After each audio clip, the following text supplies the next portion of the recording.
ଗଣେଶଙ୍କ ଦାନ୍ତ କିଏ ଭାଙ୍ଗିଥିଲେ? ଅସୁରାମ। ସେଥିପାଇଁ ଗଣେଶଙ୍କୁ କେଉଁ ନାମରେ ଜଣାଯାଏ? ଏକଦନ୍ତ। ଗଣେଶଙ୍କ ଶରୀରରେ କେଉଁ ଜୀବର ମୁଣ୍ଡ ଲାଗିଥିଲା?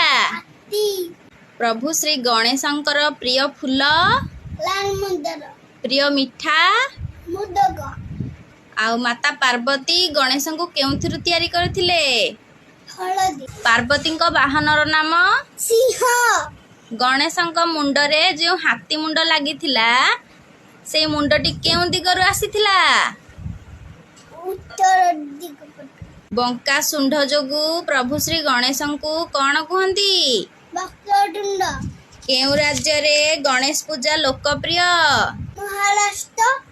କେଉଁ ଦେଶର ନୋଟ ଉପରେ ପ୍ରଭୁ ଶ୍ରୀ ଗଣେଶଙ୍କ ଫଟୋ ଛପାଯାଏ? ଇଣ୍ଡୋନେସିଆ। ଗଣେଶଙ୍କର ଜନ୍ମ ମାସ?